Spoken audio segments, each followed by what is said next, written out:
Halfway through the week. We are clocking it, and you are filling in for Mark Weltman. It's been a fantastic week. We'll be seeing what the conditions look like for the rest of our forecast as we move throughout the rest of the week. Right, here's today's headlines. An unusual debate for an unusual year. Last night, Central Illinoisans paid close attention to the heated and at times chaotic presidential debate. Some Peorians say during campaign season, they normally find the nearest bar for watch parties, but as Treasurer Roberts shares, this year they've had to readjust.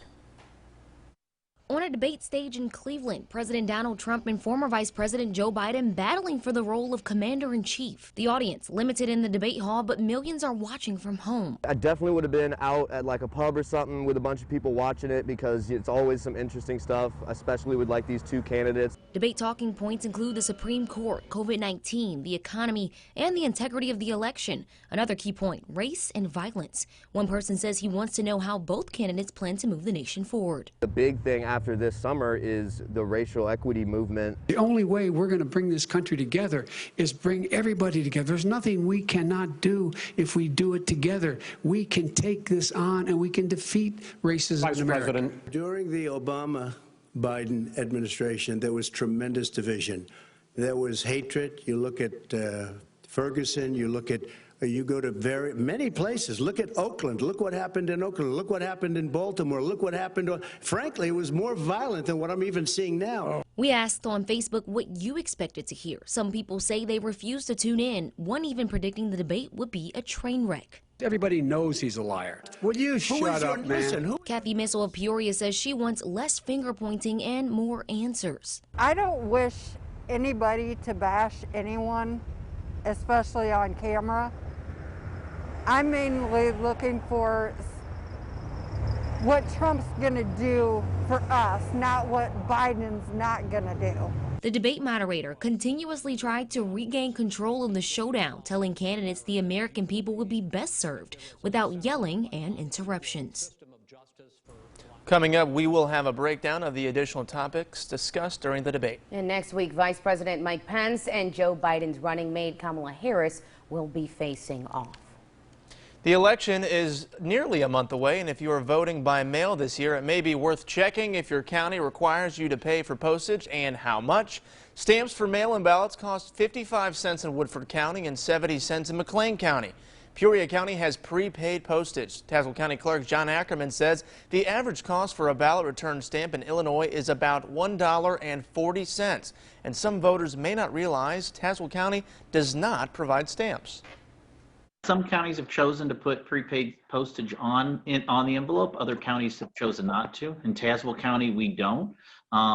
Residents may put more than one ballot in there, and if we weighed the ballot and did prepaid postage for one, and they put multiples, it wouldn't be able to work that. Their postage wouldn't go through. Ackerman says ballots have already returned without postage, but under new rules for this election only, he says the post office cannot reject those ballots. Instead, they have to charge the county for the difference. Well, a disturbing story here. A Pekin mother is now in custody accused of suffocating her baby. 19-year-old Angel Van Duker is now facing involuntary manslaughter charges. Now, investigators believe Van Duker suffocated her 11-month-old daughter, Nova Tucker, on September 21st. An affidavit from Tazewell County claims Van Duker gave inconsistent statements to detectives when asked how the baby died. Last Monday, first responders arrived to 70 North 20th Street. That's in Pekin, where they found the child unresponsive. They then took the girl to OSF, where doctors put her on life support. 3 days later, she was taken off of life support and she was pronounced dead. At first, Van Duker reportedly told emergency personnel that the baby choked on a waffle. But then in a second interview on the 24th, the affidavit shows she admitted to becoming frustrated with the child when she did not cooperate with being laid down on the couch. It says she then placed a blanket around the baby and held tightly to her chest until the child stopped squirming. The Peoria County Coroner's report shows Tucker died from suffocation. Van Duker is set to appear in court October 15th. A Springfield man has pled guilty to sex trafficking a young woman right here in central Illinois from 2016 to 2018. Court documents say that 47-year-old Francine Stapleton was living in a motel in Champaign during that 2-year period. Now, according to those files, Stapleton recruited young women from Champaign, Sangamon, and Peoria counties who were often homeless or addicted to drugs.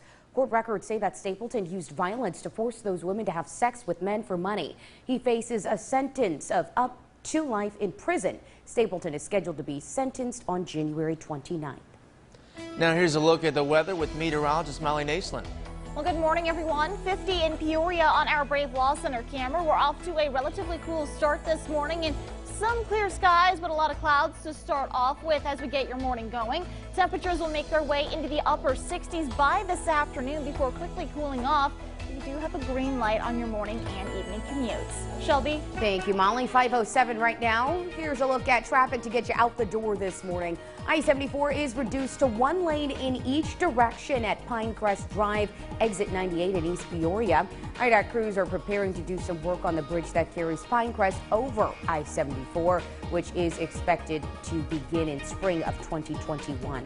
In Normal, prepare for intermittent lane closures on Hobby Avenue from White Oak Road to west of Cottage Avenue.